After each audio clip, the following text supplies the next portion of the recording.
Do they'll show on the screen. If it wasn't, it's not doing it there.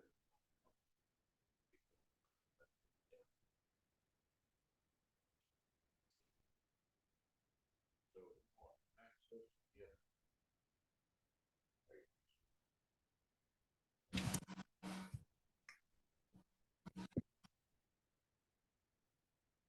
Oh, it's fine. But do this.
Hey, Terry. So yeah.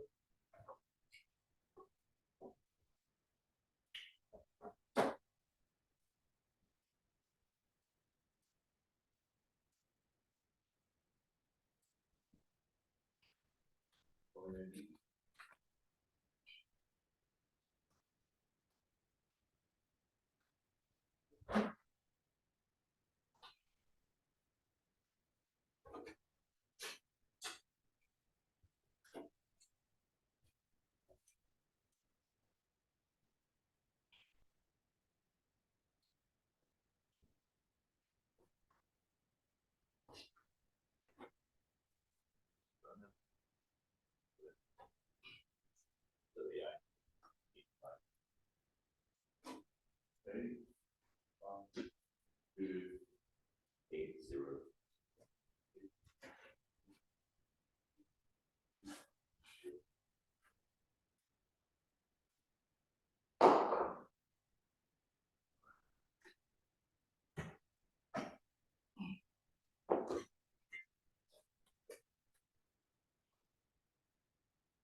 Salam alaikum.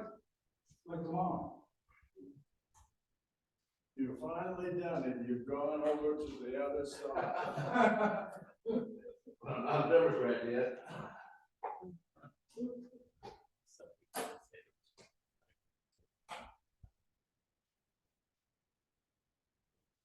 You realize how silly you look. He looks great, Terry.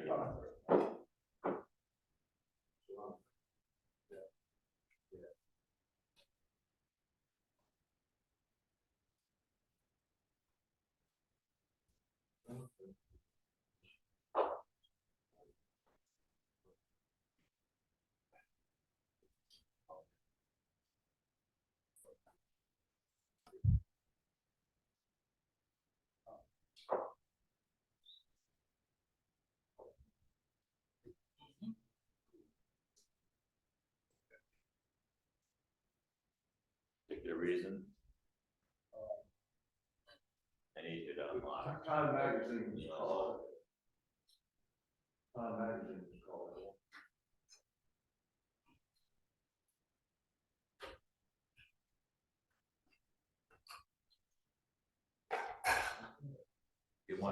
You want the computer in the picture or not?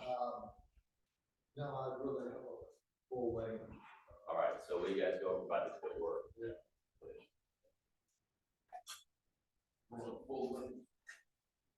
Full length shot.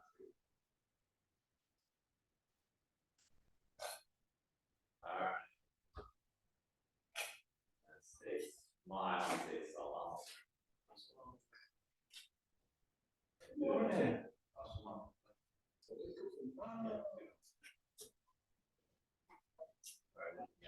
Scott, you're taking a beauty picture this morning over there. I'm working on A beauty picture. This goes on MSNBC tomorrow.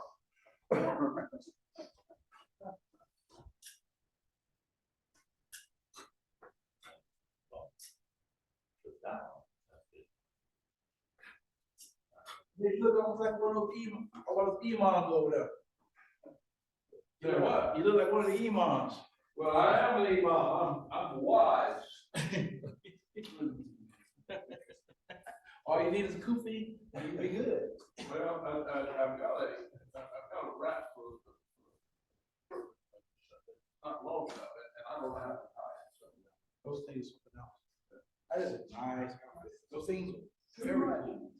Let me tell you, we started off at the Moroccan German equivalent of $25. Got it for $8. No, but over here, do you know over here, those things go for almost like $400 or $500. Oh, come on. Seriously.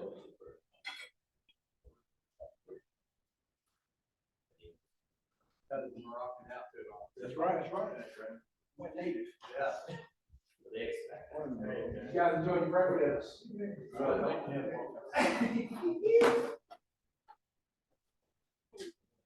you go. I didn't see you taking that off. Selling it.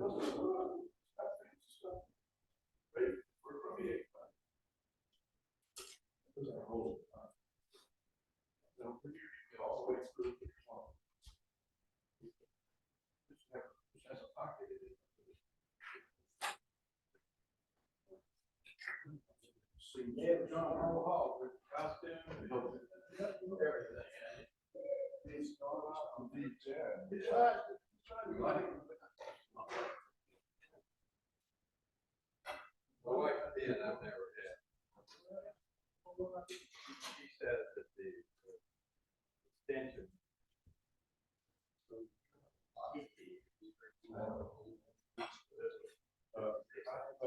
This mic. I don't want to hold anything with people.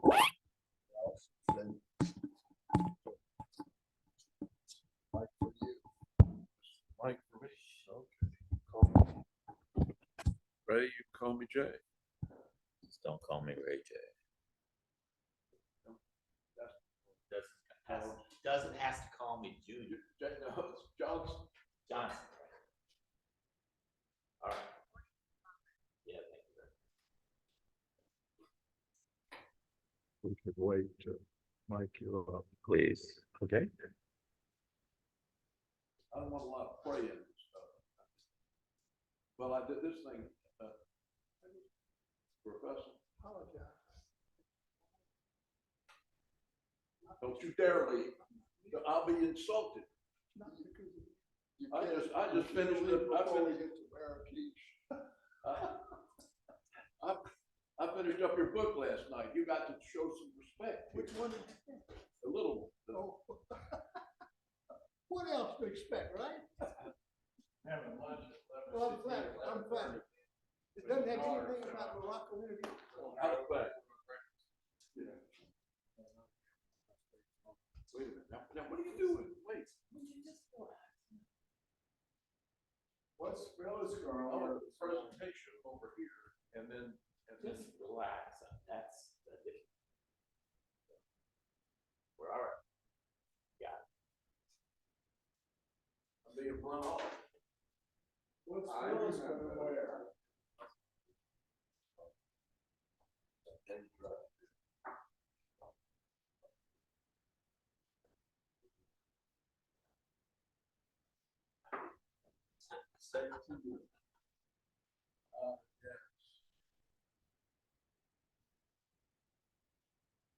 Where did he go? I thought you were doing something.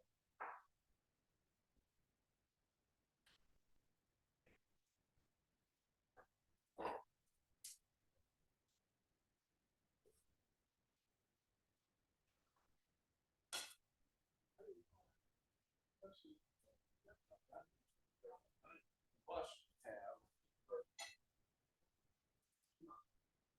Yeah, he really had.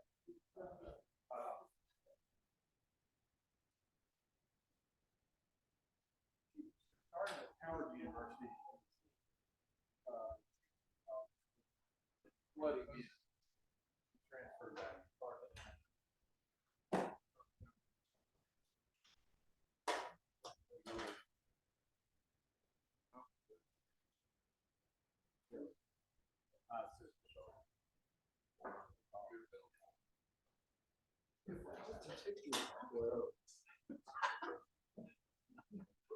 Yeah.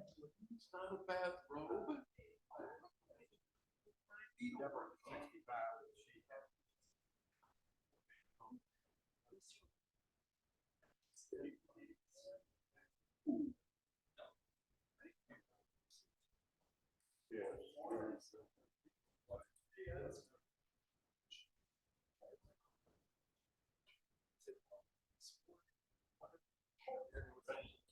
So they get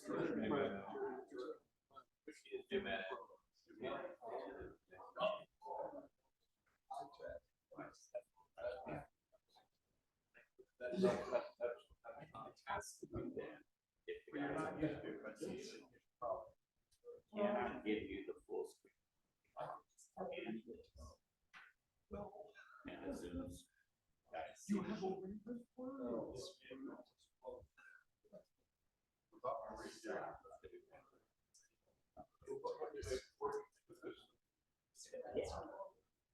Into the world. It'd be great, but it won't go out on the Zoom.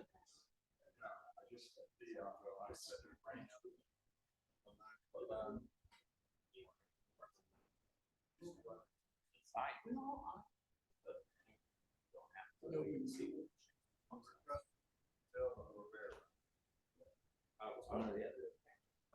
I don't care about what the next. I've got a question. Yes. Okay, well, That was the one. you have to let the notes show.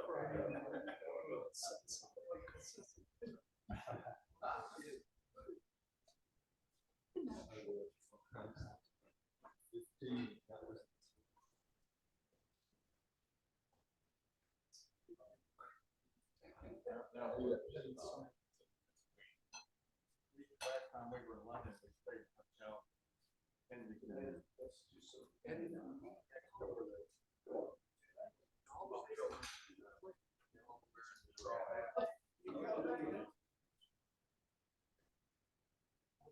Even the little street where you're.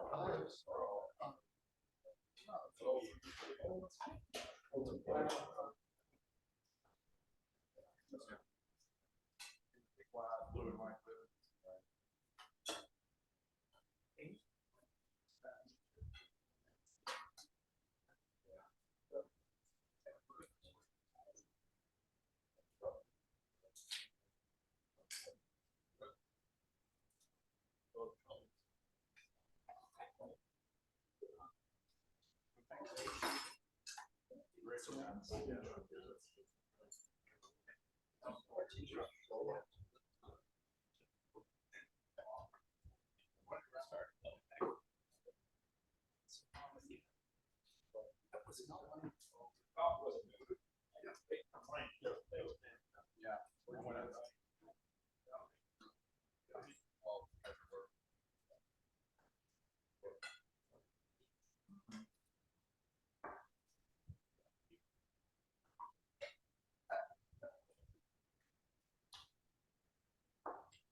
Which means she knows me. I thought you might come out of the mouth. Hopefully I'll roll off. You've lied. So, Much as we try.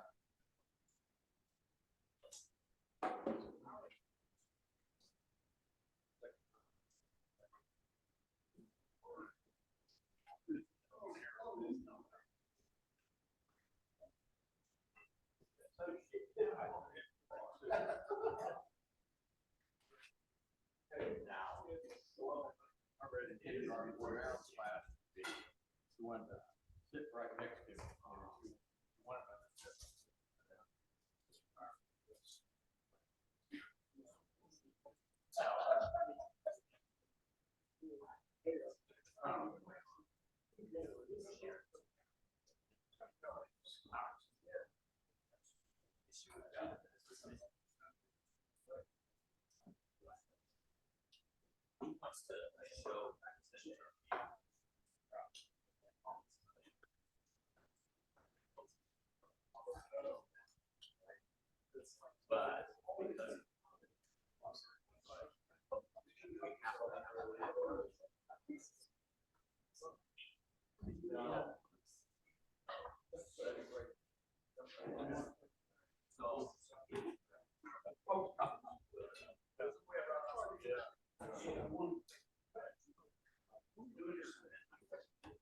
He wants to show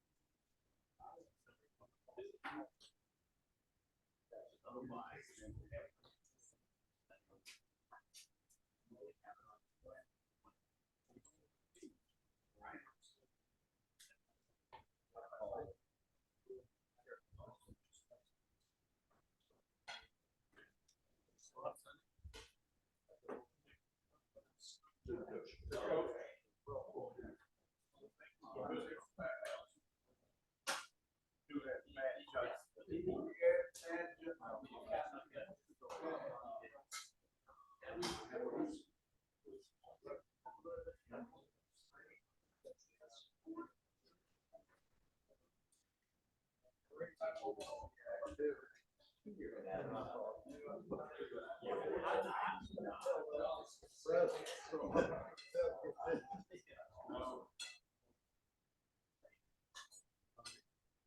People here ill. Tired. Come through.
And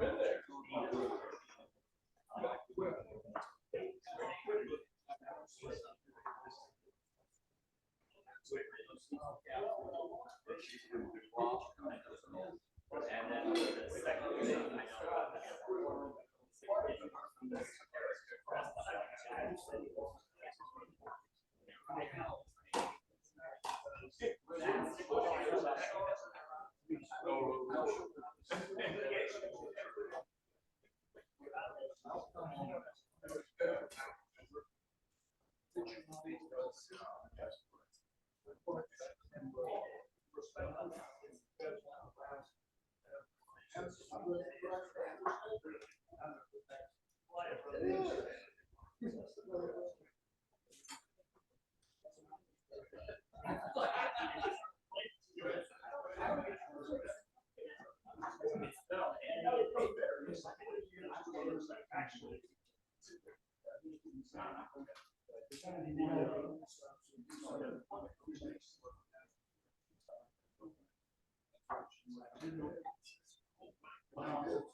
Never saw the next shot coming in.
Well, what would you say almost top three?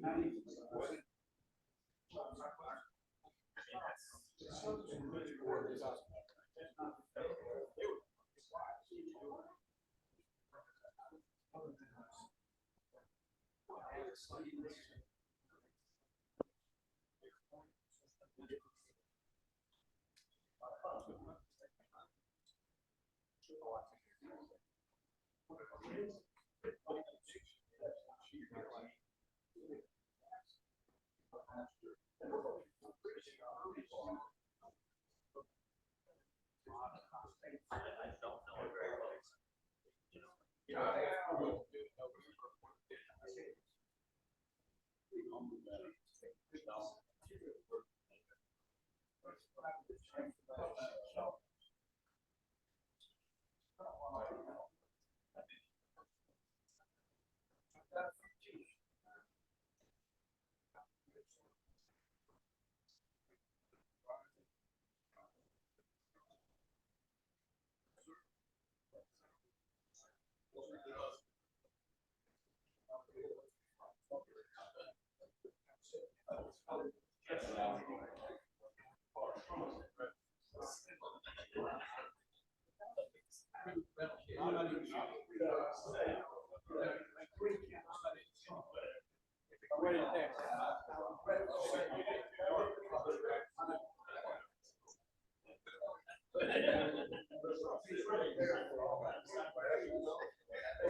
Like an aircraft carrier.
Morning, Jim. There's a picture of Jim. So here's Jim Hey, Jim. Dickersheets. Hey, George. Good morning. How you doing? Doing fine. How about yourself? Doing great. Good. I'm glad to hear that. Been 1 week since surgery, so we're making great progress. Oh, I didn't know you were. So you got a new kidney. I have a new kidney, thanks to my wife. Awesome. Salute you. Wow. Does BJ, is she short one? Yes, she is. Yeah, she's down to 1. I'm up to 3.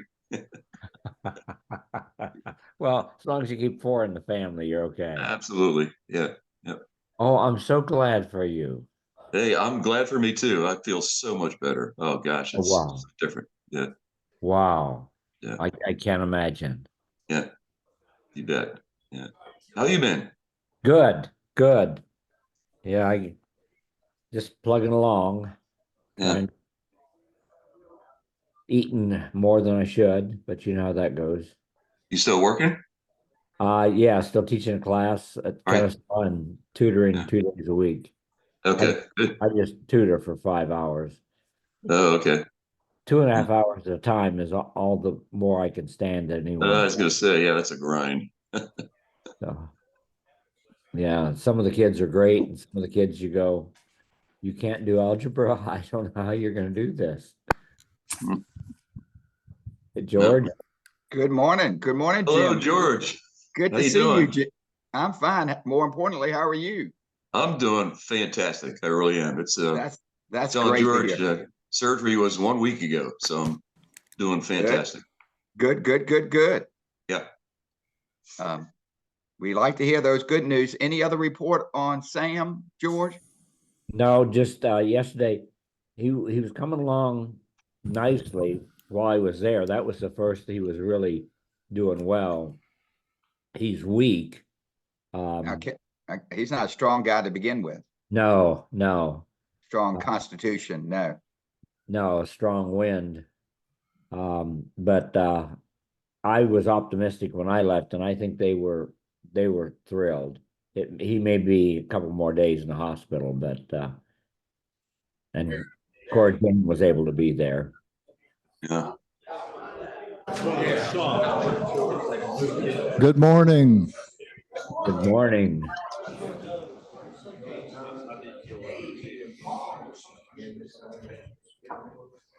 And what possessed Ned to Good go? morning. Good morning. I'm surprised they let him in. Yeah, Can you hear me on Zoom? we can. All set? Let me say, it's good to see all of you, but particularly good to see Jim Dickersheets. Hey guys, it's great to be seeing you guys. I feel great. I'm a week out of surgery, and my wife and I are doing just great. So everything is looking good right at this point. So Awesome. Well, that's really good news. That's great. This morning, I thought we'd open with a blessing in the spirit of St. Patrick's Day on Monday. May God give us for every storm a rainbow, for every tear a smile, and for every care a promise and a blessing in each trial. For every problem life sends, a faithful friend to share. For every sigh, a sweet song, and an answer for each prayer. Amen. Well, let me ask if there are any announcements for the good of the group. Jim Gober. Next week, we're going to have Carrie Conway, who is a senior program director for 4 different foundations here in Atlanta, including Woodruff.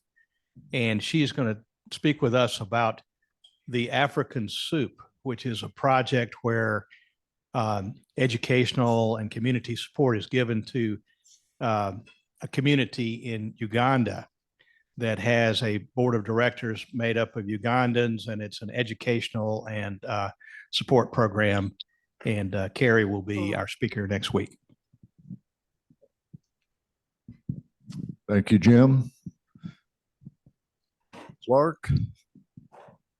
Gail and I went last night to the opening evening of Tossed Out Treasures, put on every year by the Sandy Springs Society. That's a upscale garage sale indoors, and it's really amazing.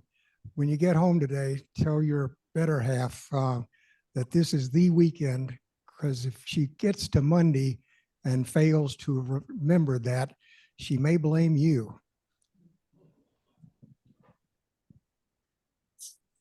Thanks, Clark. Anyone else? Well, this is a Friday morning that we've all looked forward to with great anticipation. And Ned will be holding forth. You see his native garb. Ned did make an effort to have a camel. And he was going to ride in. He met with the authorities and just couldn't get over the hump. Oh boy. In the bracketology of men's breakfast, Ned is a #1 seed, and without further, I'm going to turn the program over to him.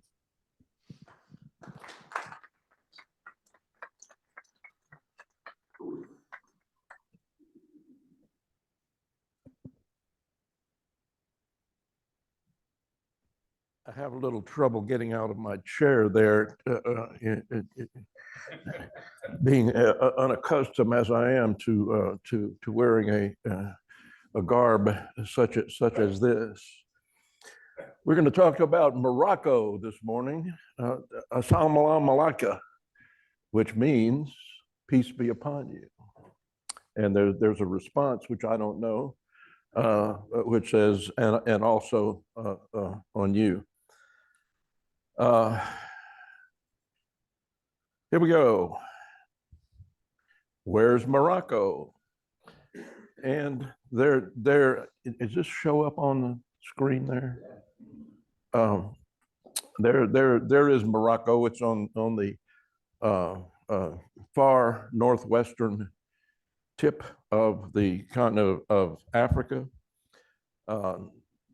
It has a coast not only on the Atlantic Ocean, but also on the Mediterranean. There it is a little closer. You see it. You see Gibraltar up here and Spain, and that we'll get into a bit of that. Looks like we got a little anxious there. Down here, you see the dotted line where Western Sahara is. Morocco administers Western Sahara, but does not. That's not really a part of Morocco. This is a topographic map of Morocco. This is the high Atlas Mountains. You think generally of Morocco, we had a camel allusion here earlier. You think of Morocco as a desert. Well, here's the desert over here, but this is mostly Algeria, and the high Atlas Mountains starts over here in northern Algeria along the Mediterranean, and comes down this way. So the Atlantic and Mediterranean portion of Morocco is temperate. And then it gets on the other side of the mountains, which are snow-capped, is the desert. So that's Morocco. who's been, other than Clark, who's been to Morocco? It doesn't count if your cruise ship stopped in Casablanca. Okay, all right. All right. We got three guys. So y'all help me as we move along here. Although I did go to the Tangier and Tetuan, and Tangier I think is probably the armpit of the universe. So I'm not sure. I know I haven't seen the real beautiful country. Well, we've got some beauty here, and we've got some other as well. Okay, that's the flag of Morocco. The capital of Morocco is Rabat. And this thing is covered, so I can't see it. The currency is the Moroccan dirham. The official languages are Arabic and Berber. French is often the language of business, government, and diplomacy. We'll see in some future slides the influence of France, which at one time was in charge down there. Population of 37 million in 2023. Gross domestic product, this is interesting, was about 143 billion in 2021. Compare that to the state of Georgia alone, 580 billion. Real GDP per capita was estimated at $8,100. That indicates that Morocco is not particularly prosperous. Climate is Mediterranean on the Atlantic side, down from the mountains, and then over the mountains, it's desert. Government type is parliamentary constitutional monarchy with a bicameral parliament.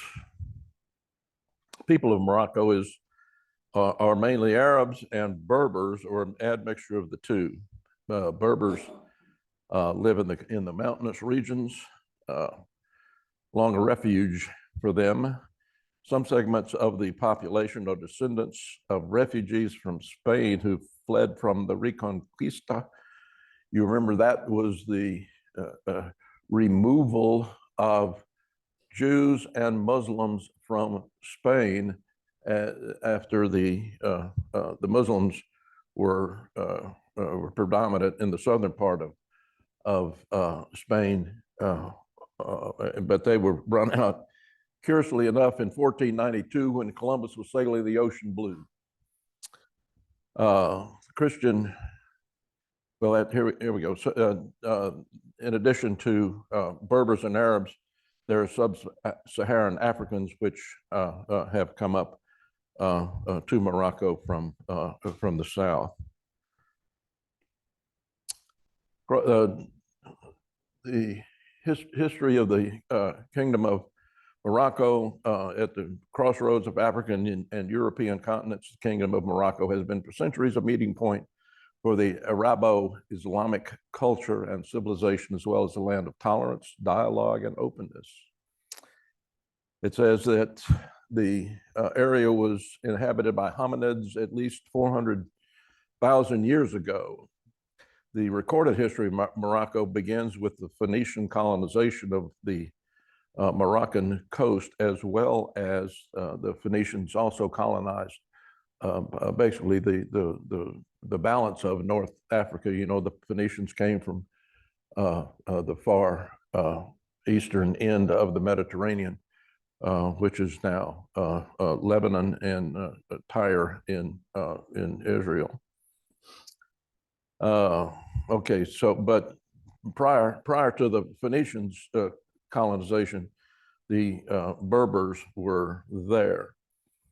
In the 5th century, the city-state of Carthage, you remember Carthage and their wars with Rome. It is said that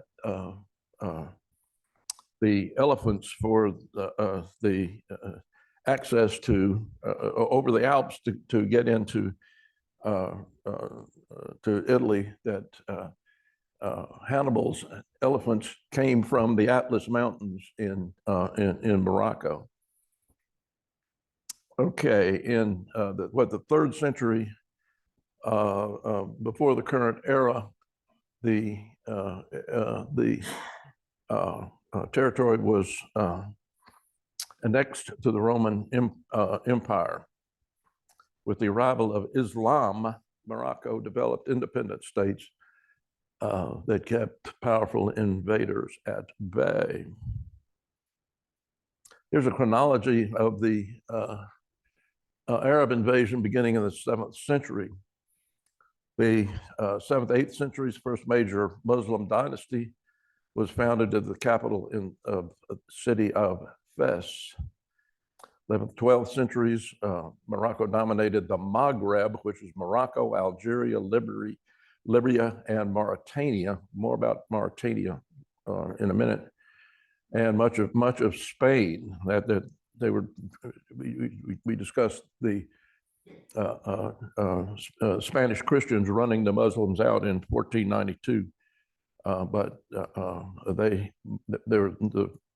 Muslims were in Spain for 700 years. From there, the word Moor has been ascribed to the people from this region. We're in Morocco, perhaps that's where that came from. Various dynasties ruled Morocco. From 1631, the Alawi dynasty rules as sultans of Morocco. Current king is a descendant of the first Alawi sultan. Spain creates a protectorate. France and Spain carved out influence. And in 1912, Morocco becomes a French protectorate under the Treaty of Fes. 42, the Allies invade North Africa. 56, the end of the French protectorate. Spain keeps a couple of enclaves of Ceuta and Melilla. The failed attempt in 71 to depose the king, but in 2011, a rally, voters approved political reforms. The king is no longer it's sacred or holy. Here you remember Operation Torch. I think didn't Patton, who's a military historian here, I think Patton was the guy that was this is the first use of American soldiers here in the Second World War, and this is where the Americans came ashore, and the Brits and I suspect Canadians came ashore here in Algeria to run the Germans out. Okay. At the time, the Vichy government of France was in charge here in Morocco, and they at first, in alliance with the Germans, opposed the American forces, but they soon came around and joined them. There's the king. He is known as Muhammad VI. He claims descendants from the Prophet Muhammad through his 16th century ancestry, ruled since 1999.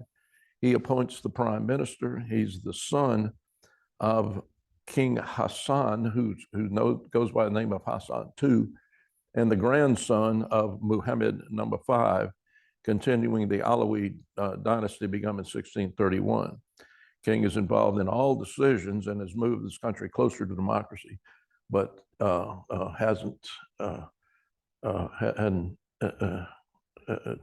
gone all the way. Morocco is a Muslim state, and the legal system is based on Islamic law, which I'm sure you lawyers in the audience know a lot about Islamic law. Okay, here's the typical tour route for tourists, whether you pay $10,000 or $2,000 for your tour. You're going to start basically in Casablanca here and move around in a clockwise fashion and come back. You're going over the mountains here and over the mountains, back over the mountains there, and you're going to wind up in Marrakech, not Marrakesh, Marrakech. that right, Clark? Okay, the largest city in Morocco is Casablanca, the country's economic and business center. Population of nearly 4 million people, 4.25 million in the greater Morocco, greater Casablanca area. Chief port, it's the largest financial center in all of Africa. It's primary industrial zone of the country. Now, you may recall Rick's Americain made up bar and gambling joint in the movie Casablanca. Well, this is a takeoff on that. Muslims don't take lightly to adult beverages. So to find an adult beverage in Morocco is difficult. You can find them, however, at Rick's Cafe. They do a robust business with among tourists, and I don't know about any locals. In Casablanca, on the Atlantic coast side, is the Hassan II Mosque. Remember that Hassan II is the father of the current king, Muhammad VI. By the way, if you have met a Moroccan and forgot his name, call him Muhammad and you're liable to be right. Okay, the mosque is the largest functioning mosque in Africa, the 14th largest in the world. Minaret at 210 meters is the second tallest in the world. It was completed and artisans from around the country contributed to it. It stands on a promontory looking out of the Atlantic Ocean. The walls are handcrafted marble, and even larger than Stanford Stadium, a maximum of 105,000 worshipers can gather together for prayer, 25,000 inside, and then 80,000 on the outside. They're very proud of that mosque. Here's some photos of the interior of the mosque. It's a very handsome building. Did you go there, Clark? Okay, here's a beach on the Atlantic coast. So there is a beach. I don't know how the women would wear bathing suits with a burqa on, but anyhow, also a shot of the countryside. They grow a lot of wheat there. It looks strange. Some of the areas that appear very desolate are also fertile. Moving along from Casablanca, along the tourist trail, we go to Rabat. Rabat, these are the city walls completed in about 1200 with additions later. A number of monumental gates are found along the walls. Let's see here. Here we go. Rabat is the capital city of Morocco and the country's 7th largest city with an urban population of about 600,000. Metropolitan population of 1.2 million. You see this, Saleh is the city's main commuter town. It's across the silted up river. It's across the silted up river from Rabat. Rabat was founded in the 12th century by the Almohads. The Almohads are the predecessor dynasty in Morocco before the Alawis took control in 1631. See, the French established a protectorate over Morocco, you recall, from 1912. and made Rabat the administrative center. And then when the country achieved independence in 55, they kept Rabat as its capital. Okay. The Medina of Rabat is listed as a World Heritage Site. You're going to hear those words, World Heritage Site, over and over during this presentation. Medina is an historical district in several North African cities, often corresponding to an old walled city. And there's the Rue de Consols, one of the main streets in the Medina. That's particularly wide street compared to other Medinas, which you're going to see here in a minute or two. There is in the Rabat area a historic site, which are the remains of an original mosque in 1195. It was destroyed in the 18th century by an earthquake. Here's one of the guardians of that site. Here's a minaret that was erected in recent times, and the mausoleum of the king's grandfather.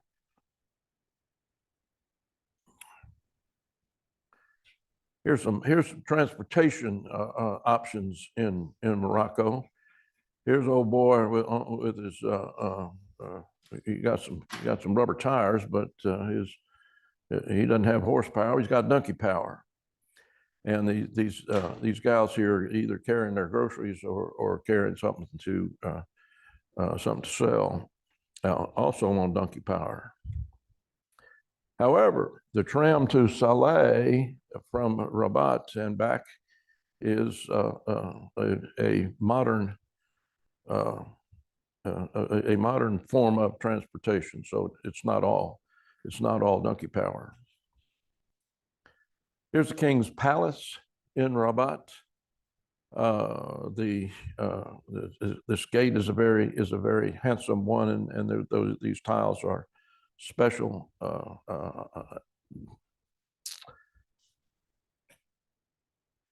Moving from Rabat up to the closer to Spain and closer to the Mediterranean coast, is the town of Chefchaouen. Can you pronounce that? Okay. Nope. Yes, Okay, so there it is. There you can see it there on the map. The town is a city of about 43,000, northwest Morocco, noted for its building in shades of blue, for which it is nicknamed the Blue City. It was founded as a military outpost shortly before the Spanish Reconquista, which we talked about. And the population grew quickly with Muslims and Jewish refugees fleeing from Spain. Christians were not allowed in this city until 1920. Here's some of the blue in the Blue City. And we'll move along to Volubilis, an interesting place, as you will see. We talked about the Romans coming in 300 BC, and sure enough, they did. Became a Roman client state following the fall of Carthage. There's the word Carthage again, which is on around in the north of Africa, but further east. Again, Carthage founded by settled by the Phoenicians, and was an opponent of Rome until Rome blew it away and destroyed it. Carthage is in Tunisia. It's now a suburb of the capital of Tunisia, which is Tunis. So it's largely gone. It's under Roman rule from the first century, was volubilis and expanded to cover about 100 acres with a wall around it. The city gained a number of major public buildings, including a basilica, a temple, and a triumphal arch. Its prosperity, which was derived principally from olive growing, prompted construction of fine townhouses with large mosaic floors. Again, here is a World Heritage Site as designated by UNESCO. When it said that volubilis is at the extremities of the Roman Empire, sure enough, it is. There it is here in North Africa. This is Carthage is here, by the way, and of course Rome is up there.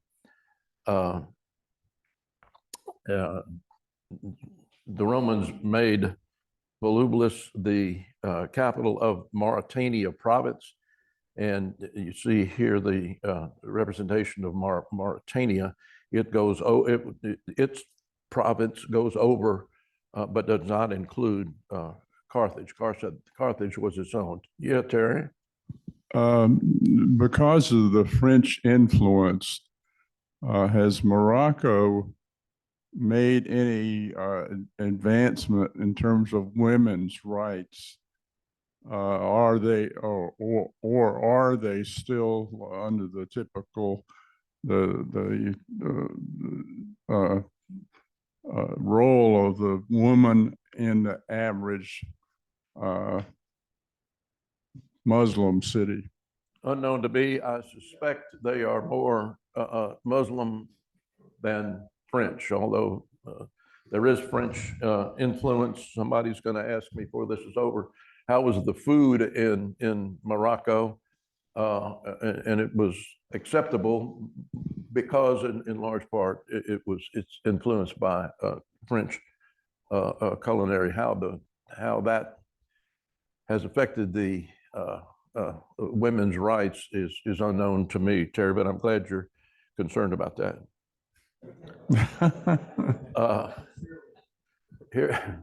Here we are, continuing along in volubilis. This is the triumphal arch that's there. There's the basilica and the Capitole, the Cardo on the right over here.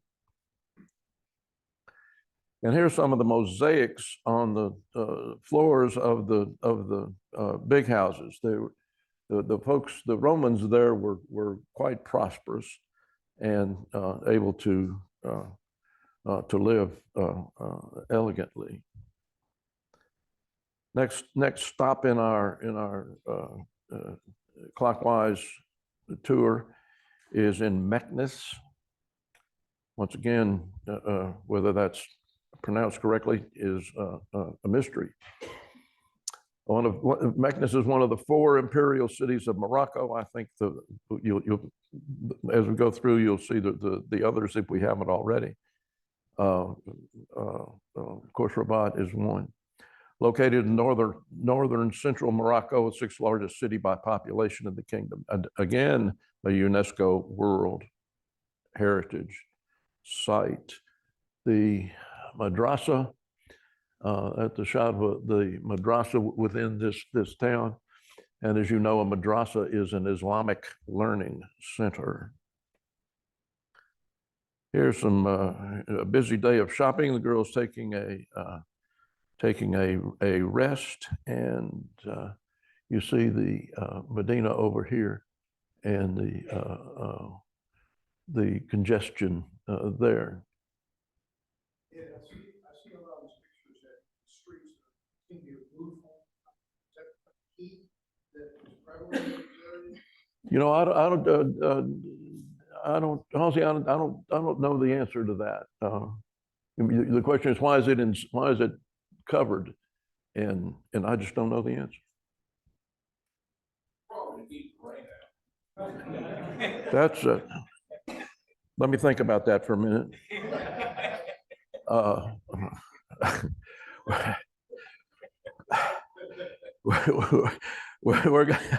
we're going to move on to Fes, not Fez. You wear a fez on your head, but the town is Fes. Fes is a city in northern England, Morocco, the oldest of Morocco's 4 imperial cities. Let's get back here.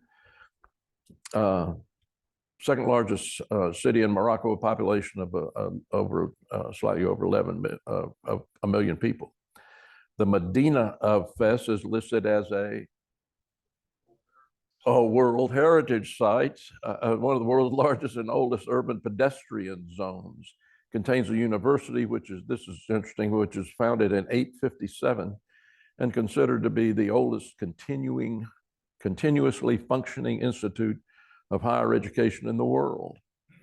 Also, there's a tannery there. The city's been called the Mecca of the West and the Athens of Africa. You don't think of Morocco as African, kind of like you don't think of Egypt as African, but they are very much African. Okay, here we are. There's the Medina of Fes. Fes reached its height in 13th, 14th centuries when it replaced Marrakesh, not Marrakesh, as the capital of the kingdom. The urban fabric of the Medina, madrasas, palaces, residences, mosques, and fountains date from this period. The Fes remains the country's cultural and spiritual center. There's the gate to the Medina, and here's the Medina Halsey, and it's got a roof too, probably to, as Reynolds so wisely suggests, to keep the rain out. Now, if you're going to construct something within the Medina, you use donkey power. I don't think you can get a vehicle through here, although motorcycles do make it. Here's the fez worn by a gentleman in Fes is correct. Thank you. Okay. That's not keeping the rain off of his head, I don't think, Reynolds. Here's a tannery we talked about, a very old place. And Avenue Hassan II, the king's dad, a very handsome boulevard, as you can see there. This is where the madrasa, the university that was founded in 859, and this is it. This is pictures of it. Students in the student housing or classrooms up here. Let's see. This is a palace in one of the royal palaces. And remember, there were 4 imperial cities, but so there were royal palaces here in Fes. This is the how many acres is it? 148 acres of palace there in Fes. The front gate is a handsome structure. Now, there are places to stay in Morocco, which are not Holiday Inns. They're called riads. A riad is a type of traditional Moroccan and Andalusian. Andalusia, of course, is a province in Spain, where there are buildings with a courtyard in the middle. This on the left over here is not the courtyard, although it is a courtyard, and here on the right is the formal courtyard in the middle with rooms up around. Often it's a restored traditional mansion. It's a place to stay. Moving along to the town of Midelt. I don't know how you can mispronounce that, but I'm sure I have. Along the way to Midelt, it's 5,000 feet above sea level in the Atlas Mountains. Mountainous climate with snow in the winter. Here is Midelt. And curiously enough, here are Barbary monkeys along the way.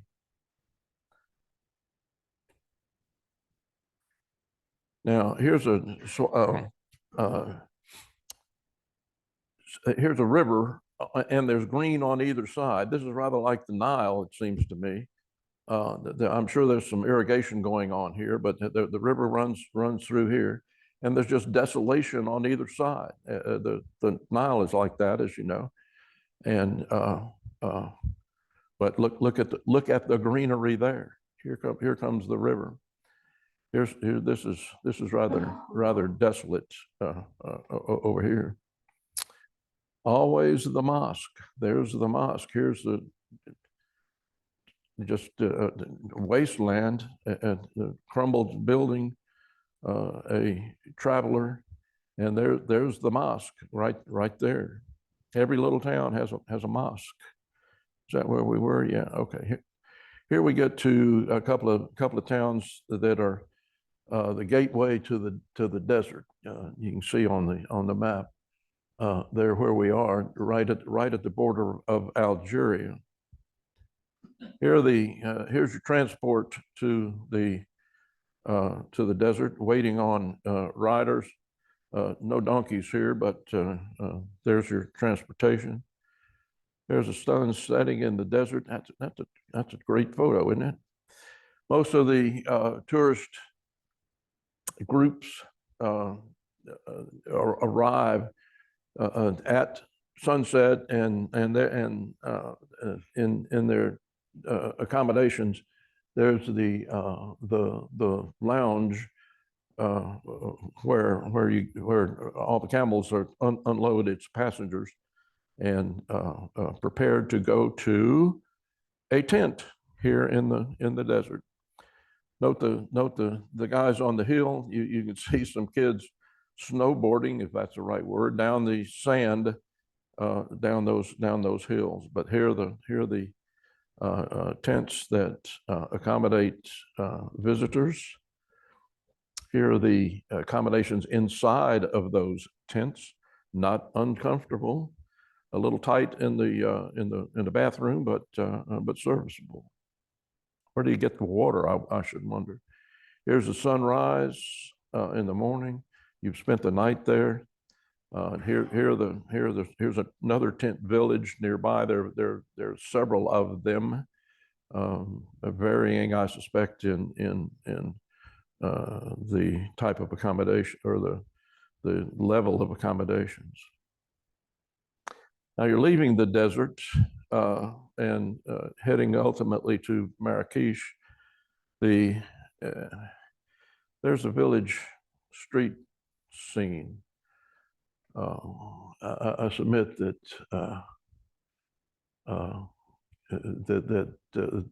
there's a lack of prosperity there. Now you can stop for lunch, and our waitress here, not to be outdone by Westerners, has a hijab that is a Dior model, or perhaps a Chinese copy. Here's again a fertile land irrigated from the river. You see the housing along here, and the fields. The housing doesn't need to be on fertile land, but then the farmers will go out and tend their crops that is irrigated from the river. Moving along to several places on the way to Marrakesh. This is a city built in 1860. Well, it's a village, and it's built entirely of mud bricks. They need some of those roofs, Reynolds, to keep the rain off. This is Tinghir. You see the mountains here, and Tinghir just south of it. And here's a city. We talked about the high Atlas Mountains, and there's snow on the mountaintops. And there's the city. Here's the irrigated area, and the perhaps mud brick village. Here's a local merchant in Tinghir, and the gals doing the washing in the river there. This is Tundra Gorge, part of the High Atlas, or in the High Atlas Mountains. You might think you were in Arizona or Utah. Look over here, and can you see the little people? If I can get this right, I'm just having a terrible time. But over here are see the little people there, and then how high the precipices are that the river has carved out, just like you were in Utah. Okay, the Dades Valley, principal route between the desert and the ancient trading oasis of Tafilat. The term is known as the Valley of 1,000 Casbahs. The term Casbah denotes a fortress, commonly a citadel that protects a city or settlement area, or serves as the administrative center. Casbah typically housed the military garrison, other privileged buildings such as a palace and a mosque and a bathhouse. Here's the Dades Valley. It's, where are we here? Let's back up one. Oh, here's the Dades Valley. I'm sure Dades is pronounced somewhere else, some other way, but there it is. It's irrigated. It's fertile by virtue of the irrigation. The nomads live here with their herds. Okay, here's some shots of structures along the way to Marrakesh. Here's Khorzazait and the road to Marrakesh. They make movies there in this town of Khorzazait, and there's the movie studio. Lawrence of Arabia made here. Gladiator, one of my favorites, was made here. This is a what? A World Heritage Site. On the north side of the Casbah. You can meet me here at the Casbah. On the road, here's another Riyadh, and this one has the garden with in this case a swimming pool in the middle. Now here's the road, on the road to Marrakesh. Here's the road, and I want you all to read these road signs to me, please. Would you tell me where to go? Okay, and I don't know what this is. There seems to be some structures here. Oh, look! Oh, thank you, Henry. That does say airport, doesn't it? You can tell who the traveler is. Yeah. Okay, here we come to Marrakesh, fourth largest city in Morocco, one of four imperial, the fourth of the imperial cities of Morocco that we have seen. It's west of the foothills in the Atlas Mountains, rather like Atlantis, and the south, I guess, of the foothills of the Appalachian Mountains. Inhabited by Berber farmers for many years, the Medina Quarter is a UNESCO World Heritage Site indeed. Okay. here's a palace built by the built in the 16th century, which was before the Alawis, of which the king is one, took over in 1631. So here they are. That looks like a bird nest up there in the top, doesn't it? Is that a bird in there? I believe it is. I believe it is. I hadn't noticed that prior to this. Anyway, here's that square that's the biggest and busiest in the country. Here's the palace. Well, it's fairly recent. This was allegedly the harem where the king kept his people. The doorway to the Grand Riad presumably is where the king would house his foreign dignitaries. Okay, here's a Riad in Marrakesh down this narrow lane, and here's the doors to it. This is a two-room, two-bedroom Riad. Here's the garden in the center, and interestingly, here's the upstairs bedroom, the toilet for which is down the balcony and up the hall here. We found that interesting. Guys, we've looked at madrasas, we've looked at kings, we've looked at camels and monkeys and donkeys and what else? And roofed Medinas. And I want to thank you for your attention and say Shalom Alaikum.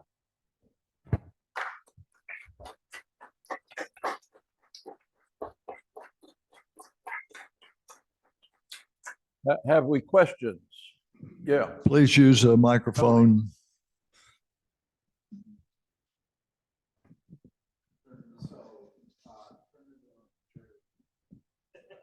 Go green. Green, okay, green is good. So Ned, very interesting presentation. What about security on this trip? 15 or 20 years ago, tourists had a lot of trouble and several busloads of them in Egypt. So did this cross your mind or your wife's mind in deciding this, or is it just not an issue? I mean, like, what about that? Being kidnapped or whatever? Wasn't an issue. So we wandered around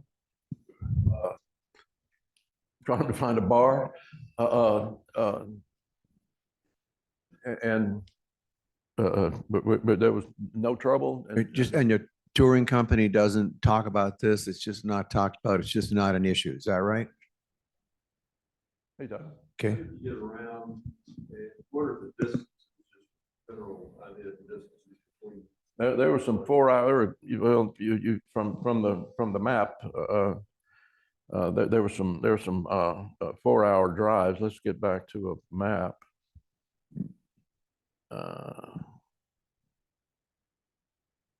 There it is. There were some. Getting from up here, Fess down through here, down to here. That's pretty stout drive, and in some cases you're going over the Atlas Mountains, then back over the Atlas Mountains. So there was some kind of a drive. We were a party of 4. We were in a minivan with a private driver and guide. You had it go over again and change the itinerary. No. There's some differences in I guess some people go to Tangier, which we have heard is not the At least 50 years ago, it wasn't much. okay. Well, My wife went from, crossed over shortly after college, in the late 60s. And, with 3 of her girlfriends in mini skirts in this Muslim country. So they were unique. Reynolds, could you possibly have a question? Yes, I do. Did you see many Bedouins in your travels? Because you got a population estimate in all these cities. I wonder how they have the population count for Bedouins if they're Well, moving all the time. you saw that one shot of the guys with their goats. I Yeah. think they were goats. If that's a Bedouin, Yeah. they're on the move, and the slide said that they go to the high atlas either in one season or another. So they're moving around. I guess you could call those Bedouins. Do you see very many of them? We were going from city to city, and you see in the little town, you saw some of the little towns there, and you see people riding their donkeys or they're riding in a cart with the donkey pulling it.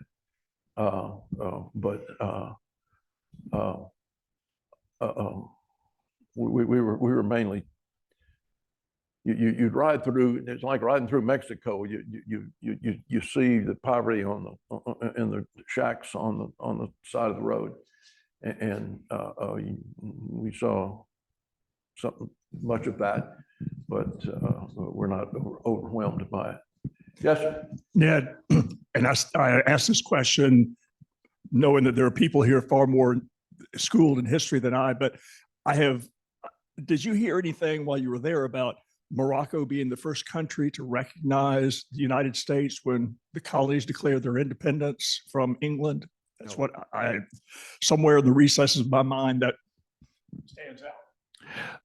Fahad just posted a chat about it, said 1786 was when Morocco recognized the United States, and they've been a long time friend of our country. Hang on, Bill. Yeah. 2 things, please. Who did you book your tour with, and how long were you there? We were there for just short of 2 weeks, as I recall, and I don't remember who my wife, the travel agent with whom I sleep, booked the tour. You can go. We went modest class. You can go first class, and in fact, a bus followed us around. We're in a minivan. There's just 4 of us, so we were on essentially a private tour. But there was a bus that followed us around, and we'd go to a modest riad, and they'd stay at some Holiday Inn. But you led the way. Well, I'm not sure which got there first, but we prefer staying in a more traditional place than if you're in a Holiday Inn. Are you in Memphis or are you in Marrakesh? Did you find more than one place that served alcohol? Eddie, fortunately, we did, and we even found a non-Moroccan grocery store on occasion that did have a selection of spirituous liqueurs. Well, that may be a good note to end on. And thank you all for coming. Ned, thank you.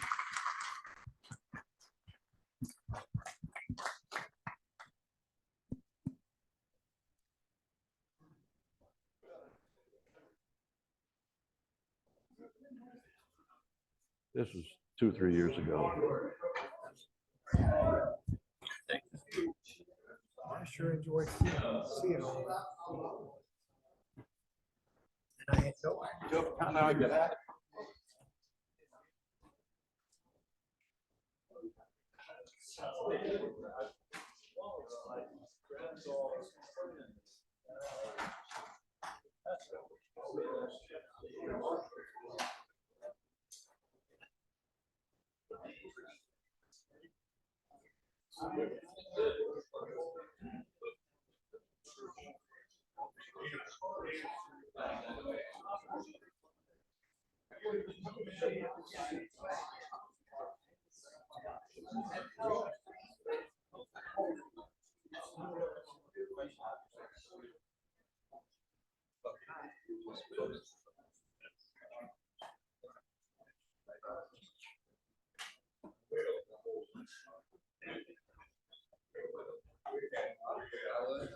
Nice job. Worth getting up for early.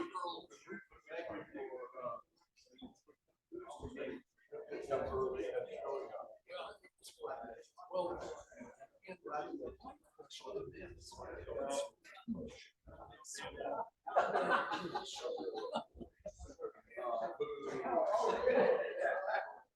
And that was a good report. Like I've been there. Thank you.